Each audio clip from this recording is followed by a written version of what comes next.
Hey, good evening, everyone, and happy Sunday night from Unlock the Middle Land here in Texas and Massachusetts, I guess. You know, we're all over the country. And my name is Dean Packard, and I am the proud principal of Charlton Middle School in Charlton, Massachusetts. And alongside of me, I have my good friend Josh Tovar from down in the big state of Texas. You know, every Sunday night we come on live just to share the ideas and thoughts of some of the most inspirational people that we know in the field of education in the hopes that we all become a little bit better together. So, hey, Josh, great to see you, man. Episode number 85 tonight. Principal Michael Gaskell coming in. Can't wait. And number one, it's great to see you. How are you? I'm doing great, Dean. Hey, Josh Tobat, proud principal of Memorial Pathway Academy and Garland ISD, Garland, USA here. Ready to learn. Took out my tools, ready to sharpen them up, get some PD inside this big cranium of mine, getting ready for some success. Hey, you know what? Great weekend. Took the family out to there's this place called the Arboretum. I don't know how to say it. I'm sorry, my Hispanic comes in sometimes. And it's a huge layout where it's all nature and we all dressed up like pirates. And it's nothing better than seeing your family walk around. And we kept getting compliments left and right. We were the best looking Hispanic pirates out there, let me tell you.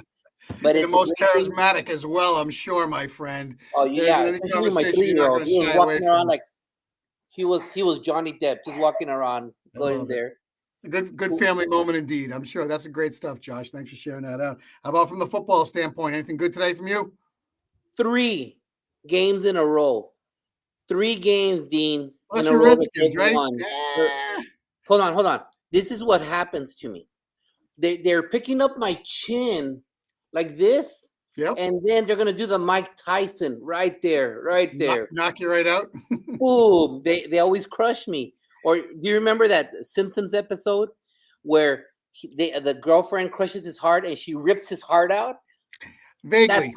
That's all the Redskin fans all throughout the years. I'm sorry, but that's enough of us. We have enough of us, right? What do we have tonight? Well, tell me about Michael. We've had Michael on before, and he was a great contribution. Been here before, and you know what? We've stayed connected. We follow each other on social media. Remember, if you're not on social media, you're still renting your movies at Blockbuster, buying your pants at Montgomery Ward. So please put down that beta tape and get on Twitter. And you know what? Mike has a brand new book, and he's out here today to make sure that we sharpen those tools with the awesome knowledge that he brings to the table with his research. But without further ado, that's enough of us, brother. Let's bring in our awesome guest. There he is. Mike, welcome to the table. How are you this Sunday evening, my friend? I'm living the dream, Mike.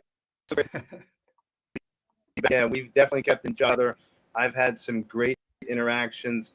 I've seen some humorous videos by Josh in particular. He just, I don't know, he just has a funny personality, and it's inviting. So it's inspiring too. So I enjoyed keeping in touch with you guys as fellow colleagues. Awesome. I always thought it was his smile that was funny, but I tell you what, if he's got that presence about him, I guess I'll take that as well. No, man, it's great to have you back again. And you've been on before. You know how this all works. And tonight we're celebrating you and kind of what you bring to the table from the lens of your book. And again, let's just give the audience a little background about you first and foremost, who you are, where you're a leader, what you do, and what you're all about. Sounds good. So I am a principal at Hammersholt Upper Elementary School, which uniquely changed its name from middle school because we went from a 6-7 school of 1,400 kids, big school, to a 5-6 school of 1,400 kids. And it's been a great transition. I often say that I feel like a new principal this year because we had all new operating procedures, 100% new students, 60% new faculty. So I look at that as making lemonade out of lemons. It's been a great new experience. I'm a little older than when I'm a principal, so sometimes I feel it, but it's like a good sore workout afterwards, you know. And yeah, I've been in Central Jersey doing a lot. I do have an ASC month blog that I'm guesting writing on, and that's been an honor to be working with Diane Harrington at ASCD. And this book's coming out in less than a month. November 16th, I think, is the published date, and I can't wait for it. And I'm presenting from places. And the reason I can't wait for it is because I was telling you guys pre-show that and then you I said, hold that. That's great news. So I'm going to share it. And that I wrote the last book, which is Leading Schools Through Trauma. It makes so much sense because we're all fighting our way through trauma. That's inevitable. And it gives us some really based and anecdotal evidence. So that's a great one if you want to check it out. Came out last October. And I didn't want to stop writing, so I went right into this one. This one was harder to write, but it was far more fun and rewarding at the same time. I don't mean to knock my last book. I'm just saying that there were some things in here that really meant a lot very much to me in terms of addressing equity and in terms of managing to fight the bureaucracy that often paralyzes schools, to disrupt inequity and to create opportunities and bridges for kids too long we've been giving the same routine for. And I give some really unique ways to work around this based on some experience I've learned from other amazing educators and leaders and some research. So I bring it all together and give you a nice package.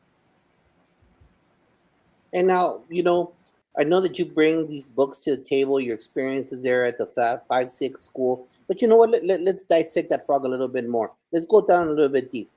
Tell us who you are. What did you start teaching? When did you start teaching? What did you coach? Bring that street cred.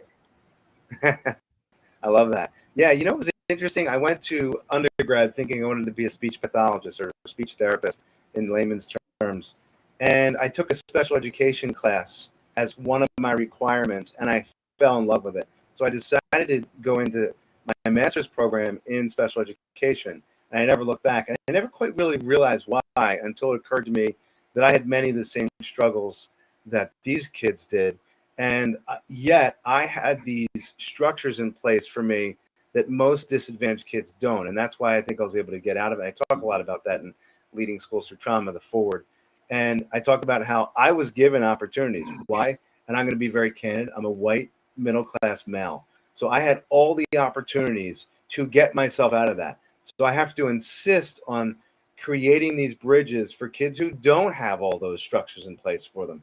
And that's a lot of how I kind of segued right into radical principles. So I struggled a lot. I was called hostile, impulsive, 6 months below learning level, unlikely to succeed, and had unrealistic expectations because I wanted to be a doctor. I do actually have my doctorate. And my mother has often said to me, you should go back and tell that psychologist who evaluated you in third grade. And I said, nah, it's not worth it. What I need to do is pay it forward and tell teachers and students how they can win in spite their odds, because I'm living proof. And we just need to give that opportunity to kids. And there's lots of great, neat ways we can do that. And I get into that in the book. That's and again, I love that you're looking through that lens and you're taking something that you were able to do and now applying it to maybe other students who don't have the opportunity to do that. So when you start talking about equity, what are some of the things that you see that most kids are facing that you tied back into your book? What does that look like? And I know that's kind of off the cuff right now, but I want to hear from a practical standpoint what you used as your key topics. So just a few examples I'll throw at you. As an educational leader, we have to preserve our time. And I'll give one really quick example of this. I was tasked with monitoring the radios or the communication devices in my school by a central office. And while that sounds like it's a sensible thing for a principal to do, it's a large school with like 24 different radios, and they're all over the building. And yeah, we should be making sure for security reasons these things are available to us and that they are secured. However, it was taking about an hour a week to inventory these, to track them all down. And I was expected as the principal to do this. So I said, this is ridiculous. I'm wasting 36 hours a year. That's one full week of work on inventorying walkie-talkies. This is a clerical task. I need to be using my creative pursuits to help kids who are disadvantaged, not inventorying radios. So I found somebody who I could trust in my office who was loyal, and I delegated that task to that person. And now I have 36 hours a year to give back to kids who deserve my time as an educational leader, not looking for radios. And so that's a frank example. And I talk a lot about timing in the book and understanding this, both short-term and long-term.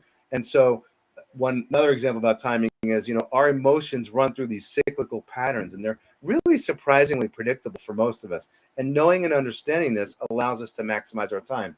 We've often heard about, you can be your most creative self in the morning. So the worst thing you should do is be looking at, although I agree about the social media thing that Josh talked about, we should not be looking at our phones for the first hour of the morning. We should be using that time for our most creative time. We're the most energized. We've hopefully slept well, and we can give back some of our greatest ideas. To be doing that hopefully through exercise, because when you move the body, you move the mind. So there's all these pieces that tie into you maximizing your time. Give back to eat it. And you have to do this. You have to stop saying, I'm too busy, and think about how you're using your time. And then, of course, things like restoration. You need to give yourself the rest. You need to get off of this. I was off of this on Saturday, and spent time with my family and got energized and had fun and did some really neat things.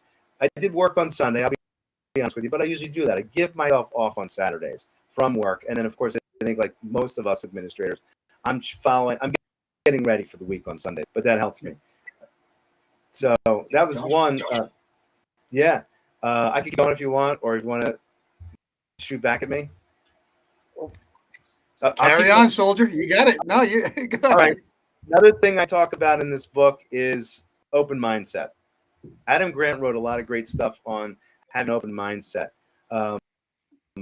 And a lot of this ties into humility. And as leaders, we often got into our positions because we had some confidence, we had some savvy, and we also had ego. And ego is the enemy, as Ryan Holiday also says. We have to put our ego aside, and other ideas and other creative pursuits happen, even if we may not think it's the best idea, or like I talked, I'd have been able to do that inventory better than that person who I rely on. But that's not what I should be doing. I should be making sure that I'm using my time, wisely. So we really have to recognize, and you see a lot of political polarization in the world where you've got egos jarring with each other and fighting and polarizing, and that solves no problem for any kid, least of all disadvantaged kids. So we have to put our ego aside and keep an open mindset. Tying into that, I'll give you a quick example. There's this concept called lateral thinking, which is not new, but people kind of forget about things like this. So there's a true story that a few years back where a truck had been stuck wedged under a bridge, and nobody knew what to do. There were cops there. There were adults trying to figure this out, and they said, should we back it up? Should we push it forward? How much damage should we do? And a kid simply walked up next to his dad and tugged his sleeve and said, Dad, why don't they just let the air out of the tires? Now think about that. That was genius, but it was so simple. And that's lateral thinking. It's taking a step back and not trying to fly to the moon to fix a problem. This was a simple concept. It saved the truck, it saved the bridge, and it got people on their way. That's the kind of thinking we need to sometimes consider when we're getting wrapped up in some of the bureaucracy that paralyzes us in schools. And I'll just keep going here. Another example is thinking about multipliers versus diminishers. So multiplier leaders are people who, going back to open mindset, think about the concept of, I have a lot of smart people around me, a lot of talent, and they will often have better ideas than I do. Think about that. The leader with an ego is not going to let that happen. And that backfires. And who loses? Disadvantaged children. Every time, that's who loses, and it's got to stop. So the way that we get this going is we bring these ideas in and we put them. And we also encourage risk, because with risk comes reward. And we're going to see a huge payoff for these kids that need it most. So it's so important to remember that and to embrace ideas. Diminisher leaders are some leaders that I refer back to when I was talking about politicization of everything.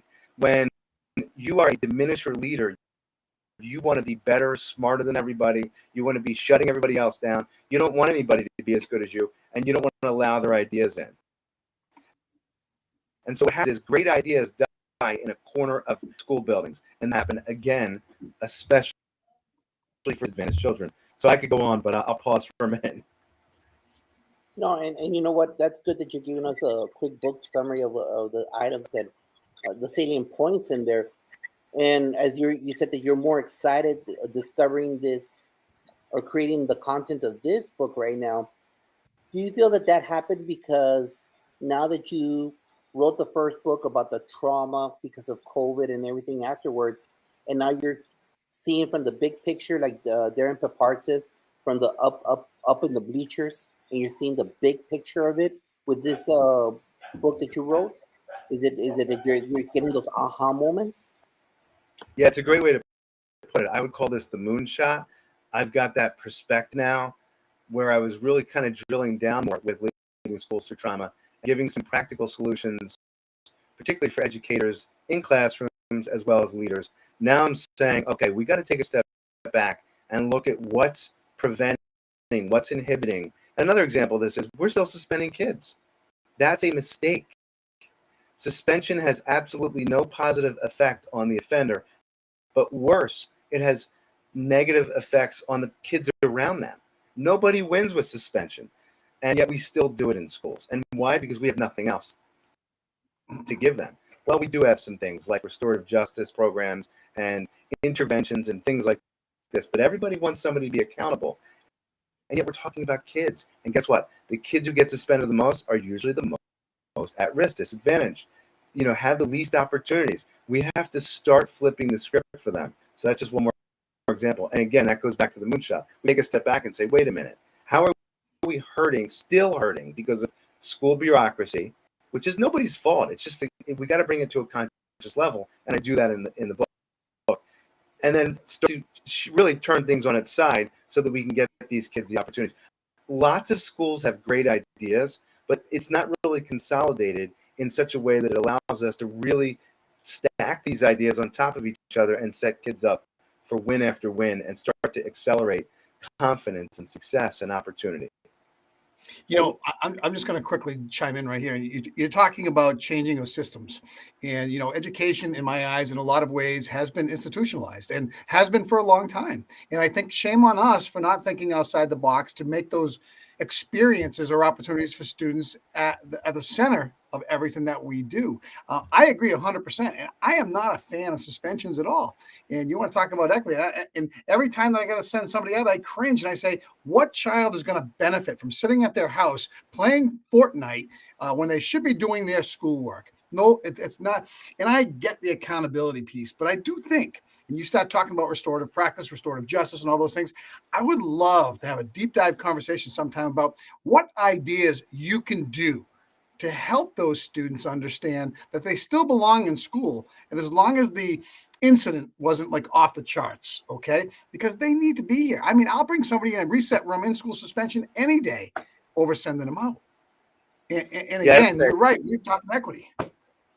Yeah, exactly. I always say, if it isn't illegal, if it is not illegal, why are we suspending them? And most things kids do are not illegal. I'm not saying everything isn't, but most things are not. And so we have to get to this point where we're saying, what are we doing? I'll give you a quick example of something I reference, middles to littles. And what we did was we had a preschool in our school, but you can do this remotely easily now because everybody came out of the pandemic, working remotely. You can access a preschool program in your community. And when kids who have often reading challenges because they're at risk are getting themselves in trouble, you can invite them to go read to 3-year-olds. You know what it's like for a kid who's 12 or 13 and is taller than me to read to 3-year-olds and they're used to being shouted at?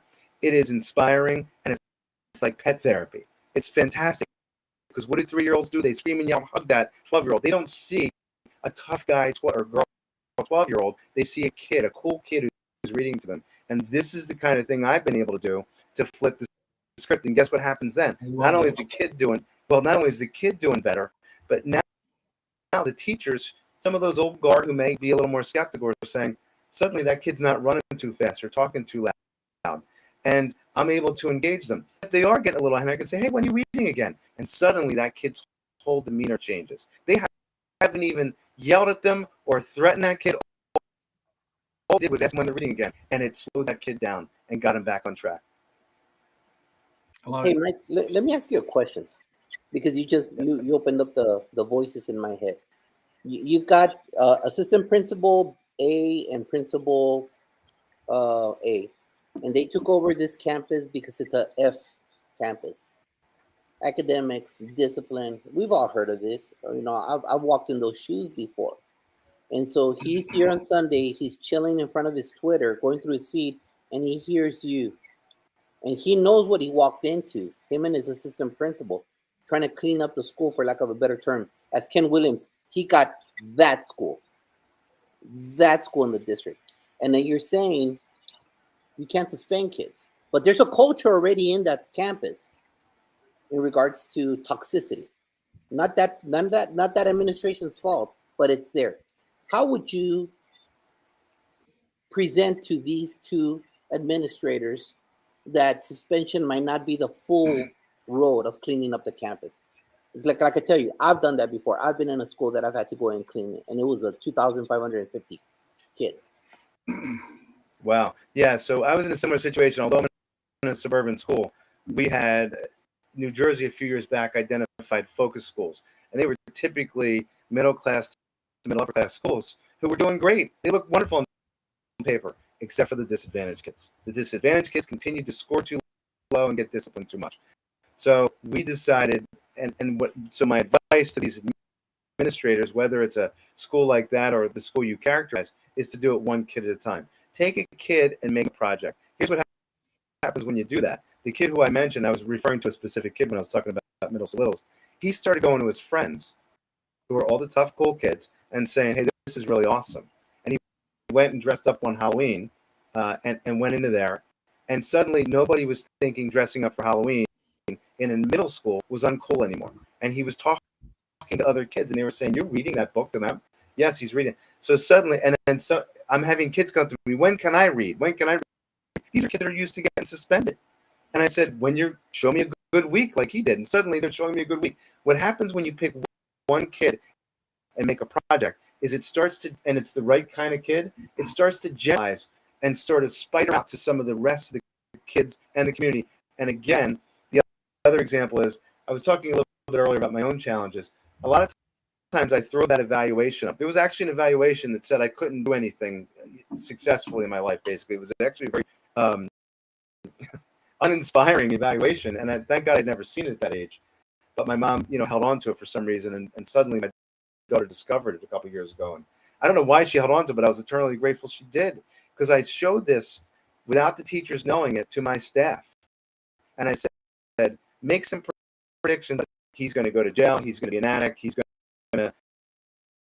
to fail out. Nothing good is going to come of this kid. He's going to end up, being basically a troublemaker, right? And then I say to them, what are some of the interventions we can help them with? Oh, we can put him in special ed. That's like one of the default things, right? Well, here's the irony of all this. Yeah, is then I say to them, you know this kid. And they all kind of sit there and say, you can't tell us this. This is confidential. No, it's okay. I got permission from him. And then someone finally says, was this you? And I say, yes. And they go, no way. They know me as a successful administrator who's writing books and whatever else I'm doing. They don't know that 9-10-year-old kid was struggling and was told he was too immature to succeed at anything. So I think it's really important for us to share a very personal side of our own challenges. By the way, everybody's got some challenges, maybe not as significant as that, but we all struggled with something.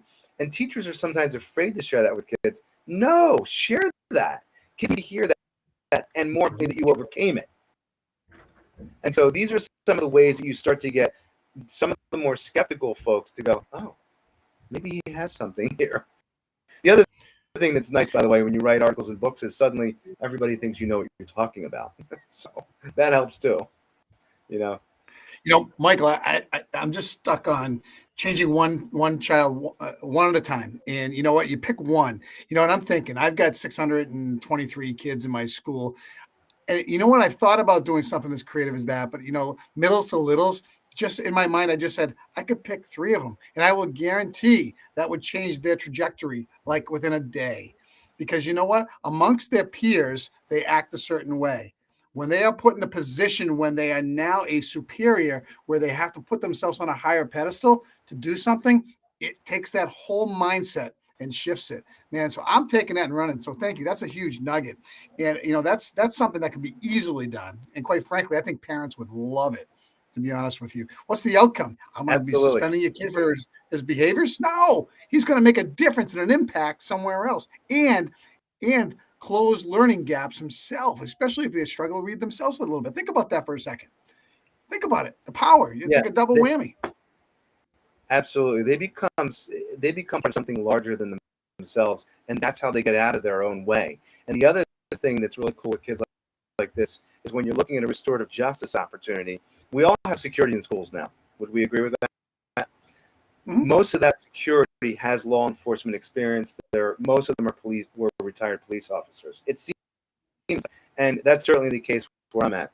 A better way to start to flip the script from both sides, by the way, than when you're having a situation with a kid where you might give them attention, suspension, or whatever, as an alternative, giving them a restorative service opportunity where they're getting paired up with a mentor, and that mentor is a retired police officer. And you tell the parents, instead of suspension, they're going to meet this guy. And the parent says, what else do I have to lose? And then the kid goes home and says, hey, this guy was like an uncle to me, because he becomes an advocate. It's not punitive. And these are families who, right or wrong reason, and I think there's both, by the way, they don't trust law enforcement. Okay, so what happens here is suddenly you have a whole culture shift where just by creating this experience and this opportunity in your school, because by the way, most security officers that were police want to go to schools because they like being around kids. So now you've got this uncle-like father figure who's there supporting them, nurturing them. Emmy Weiner wrote this great book years ago about a study done in Hawaii of 800 newborns. They figured out that a third of these newborns were at risk. And it's because this part of Hawaii, it was Kauai, was highly poverty stricken. And they were at risk for all the identifiers. They had parents as addicts. They had parents in jail. They had not enough money. They were minorities, the whole 9 yards. The same Telegraph story goes on. And yet, out of that 200 some odd kids, 70 of them, they tracked these kids for 40 years. And when they hit midlife, they kept tracking them. 70 of these 200 kids had demonstrated post-traumatic growth and were resilient and successful. And they were like, how the heck did this happen? These kids were supposed to fail. Well, they identified 3 factors, and one of them was they had a strong, non-biological mentor in their life. Could have been a coach, a teacher, a person at the church that they had attended. The point is they had somebody who they made a connection with who was a role model. And so these are the kind of things that we've heard about mentoring for years. Yet people forget about a great study like this, that this Emmy Weiner, probably nobody on this call knows the name, but they're Googling her now, and they'll see that this story is remarkable. So we have to think about strategic ways like that and consolidate these ideas so we can set the stage for success for our at-risk learners. Great stuff. So Mike, tell us from everything that you put together, your research, your experiences, what's your favorite quote from the book? Oh, I have that written down. Do you have that written down? Because I think I sent that to you, right? Do you have that in front of you? No. Okay, I do have it. So hang on. If you give me like 10 seconds. You got Absolutely. 10 seconds. It's called wait time. We're gonna front load the question. Give me some wait time. We'll come back to you. I got it. Keep on going, brother. Dean, are you allowing costumes tomorrow? You know what? I did on Friday last week. That was because we had a social after school and a Halloween dance. So it was amazing. We had I'd probably say a little less than half the kids dress up. And it worked out well. We had some contingencies, though. It couldn't have like a face. It couldn't have a face mask. Yeah. You couldn't have one of those blow-up Oompa Loompa things that you're walking through the hallway, just banging people, and you can't sit down. Yeah. Other than that, it was pretty cool. Dean, that's funny. We had the same exact rules. Yeah, it's not rocket science, man. I don't allow props. No props whatsoever. No props. Yeah, props either. Big, no masks. Yeah. But kids had a blast. They had a blast. It's you know what? And schools can't be that place. You can't do those type of thematic fun things. Because this is their home. This is their home away from home. Make it that way. We have that power to make it that way. Absolutely. I found a quote. Hey, Mike. So, from the other research that you put together, what quote do you think is the best that fits the nature of the book? So this is something right out of the book, and I wrote this this is my original quote, but it's based on research and evidence. Radical approaches are the sorts that are crazy the day before they are brilliant. The payoff is enormous, especially for children who are disadvantaged. Students are the real winners of fearlessly radical principles who vigorously and willfully demand equitable opportunities within their school community for all. Every child, every underdog must be represented and provide real opportunities to flourish. You know, when you're talking about those equitable opportunities, my mind goes right back to universal design for learning anyway, which removes barriers for all kids to be successful. And it's one of the main district goals that we have this year. And it's interesting because I was reading over all the goals for the teachers. And since it's a new thing, and this isn't really new, it's been around for a long time. Okay. But it's something, it's a practice that I think a lot of educators have forgotten about. You know, and until you see your special education numbers start rising up and you say, okay, I'm comfortable doing 2 or 3 things for helping students access their learning standards. No, it's 50 things. It's choice. It's try to engage them to make them want to be in class. So you want to talk equity. That's like the number one tool to get to equity. And it doesn't even have to be academics. It can be behavior. It can be anything. What barriers are you taking away? Absolutely. When you take those barriers away, I talked a lot about generalizing to other areas. Suddenly kids start to experience these small wins. I talk a little bit about small wins and how powerful small wins are, because what happens, they start to build on each other. And there's this compound effect. And when a kid, I was just thinking about feedback, and there was this great feedback thing from a guy named Dan Quayle. I don't remember the exact quote, but the general idea is, I believe that you will be successful and that you have the ability. So if you take the time, you will get through this.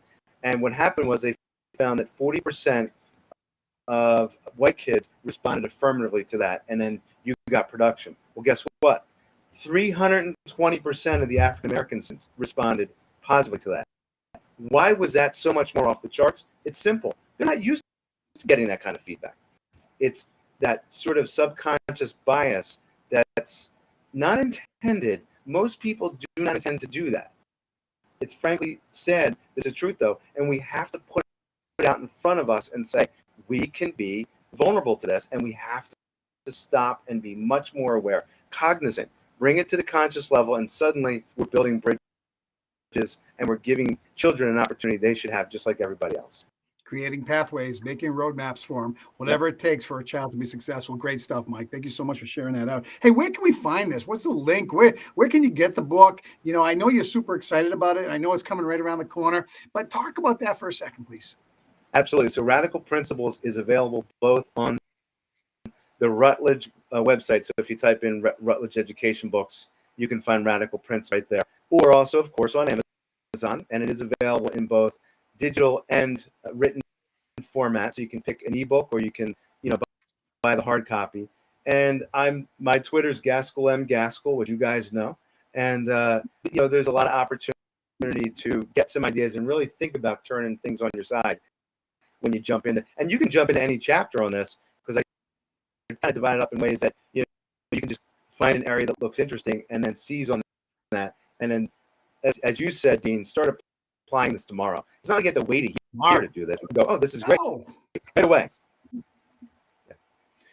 So a couple quick little other highlights you'd like to hit up there, Mike, on the book? Sure. That totally engages and say, hey, let me take out that credit card. Let me go right now to Amazon. Absolutely. So one of the other things is social media. So social media is both terrible and wonderful. And it's important to keep the wonderful in front of us and the terrible behind us. And one of the simple ways to do this is something Jay Baer, who really focuses on customer service, talks about in a book called Hug Your Haters. So I referenced this book in some, but there's one really great concept he talks about. It's called Reply Only Twice. This is a classic, important thing to remember when we're engaging with difficult people in difficult situations, which is a lot of times on either social media or on an email, we will get an emotionally charged and inaccurate allegation, or right as an administrator. So it's very reasonable. Right back, I'm really sorry you feel that way, and I'd love to try to resolve this with you. the next step is so important. You need to do is you need to wait for them. If they respond with great, let's talk, then you're in business. However, if they respond, as people so often do, because we're used to sort of flaming and on social media with, no, I think you're awful and you need to get out of here and blah, blah, blah, blah. It's at that point reasonable for you to take it offline. And people that are watching, whether it's on social media or emails, as you know, get shared on social media all the time or forwarded to somebody, to say, I would like to speak to you directly and let me know an opportunity to do so. And then they still come back with the third, no, you're ridiculous. You have now modeled that you're willing to engage them directly. They have modeled poor behavior. You are the one that's taking the higher ground, and you can now cut this off. And nobody's ever going to challenge you on that because you followed a positive model to try to resolve this, and people are going to kind of get that. So that gets you away from the next heightened, angry email and puts us on the, not on the defensive, which so often happens when we're using this. The other thing I mentioned is something called the awareness heuristic. The awareness heuristic is huge because it's all about proportional perception. And I'll give you a really quick example, and then I'll touch on something that's very sensitive, but I'll be respectful about it. And that is that when people are flying an airplane, some of us are dreadfully fearful of it, either in moments up there or period. And the reality is flying in an airplane is by far, not even close, the safest way to travel. Statistically, there's no contest. Well, the same thing happens with school violence. School violence is a terrible thing, and we keep hearing it on the media. Unfortunately, the media does a great job of making it disproportionate to reality. Our children, I have 2 daughters, are far safer in school than anywhere else during the course of their day, including at home.